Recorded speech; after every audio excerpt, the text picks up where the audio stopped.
Vietnam. President Trump cutting the North Korea summit short. They wanted to denuke certain areas, and I wanted everything. I didn't want to give up the sanctions unless we had a real program. Unless we have full denuclearization, the president won't do a bad deal. That's a good thing for the American people. Something else dramatic happened while you were sleeping. Kim Jong-un went on camera to questions when pressed, will you denuclearize? He said, yes. And Michael Cohen back on the Hill today for a final day of questioning. He comes out at one point and says, listen, Trump never took the campaign seriously. And then no less than an hour later, he tells Debbie Wasserman Schultz, oh, no, he would have done anything to win this race. What is it, Mike? He lied so much, and yet he said, when it came to collusion, he said no collusion. Straight to this Fox News alert. No deal in Vietnam. President Trump cutting the North Korea summit short. Right now, he's heading back to the U.S., saying Kim Jong-un refused to denuclearize North Korea and demanded all sanctions be lifted. All right, Ed Henry joins us live from Hanoi, Vietnam, with more on what this means for the United States. Ed, we figured yesterday when we were planning the show, we would show the signing ceremony, there'd be a handshake at the end. Instead, things fell apart. There was no handshake, there was no signing ceremony, there was no lunch.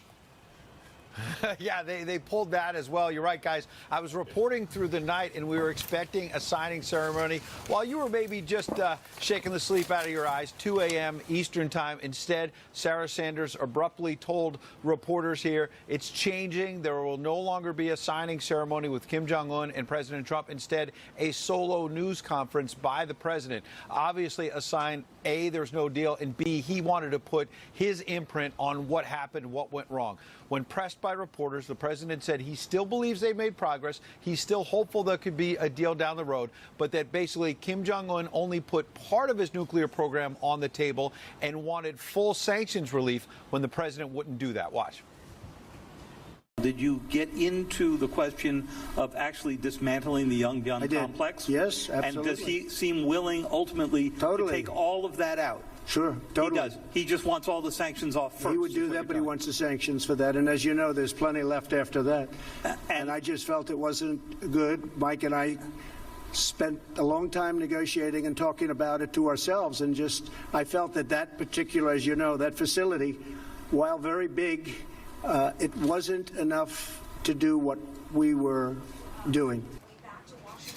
Mike, of course, being Secretary of State Mike Pompeo, the president revealing that he and his Secretary of State seemed to surprise Kim Jong-un, take him off guard, perhaps, by revealing U.S. intelligence suggesting there were a whole bunch of other nuclear materials, facilities, perhaps, that Kim Jong-un was not being honest about. Although I will say earlier in the evening, Kim Jong-un did make a surprising statement when pressed by U.S. reporters. Watch. Chairman Kim, are you ready to denuclearize?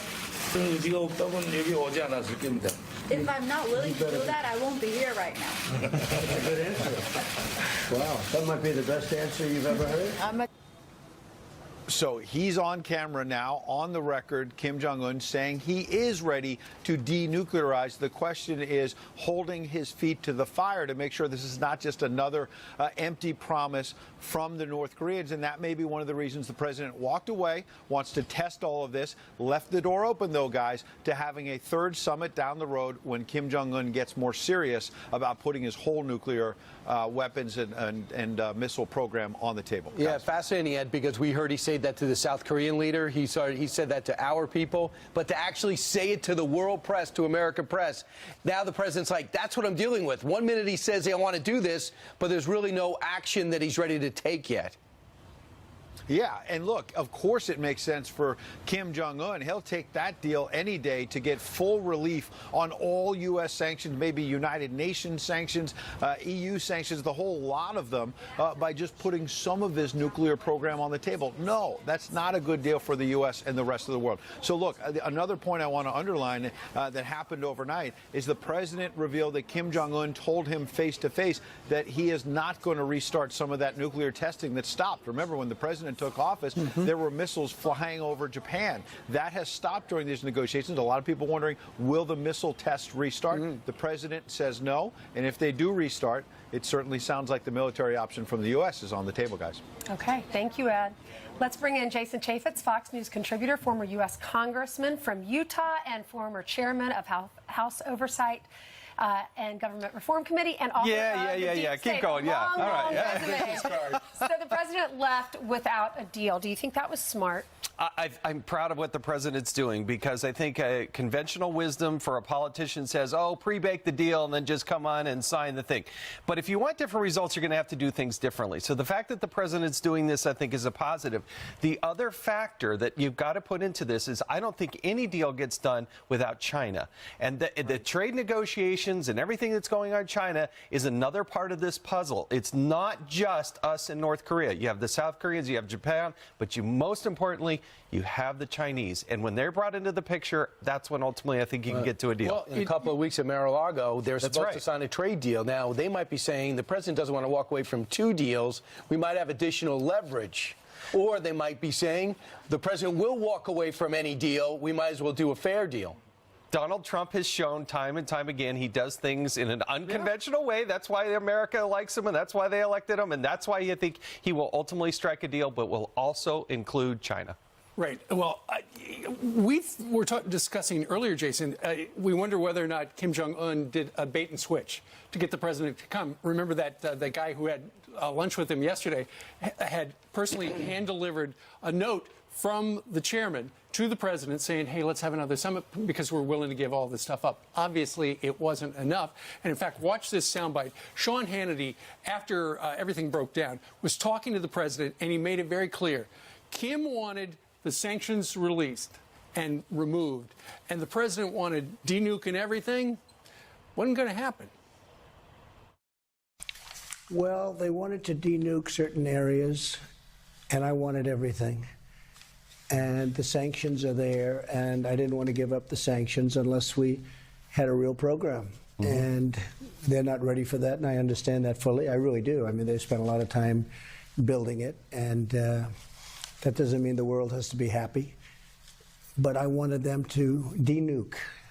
And in the soundbite that Ed Henry played, where Kim says he's willing to denuke, he doesn't say he's willing to denuke everything. Exactly. That's right. I'll denuke one.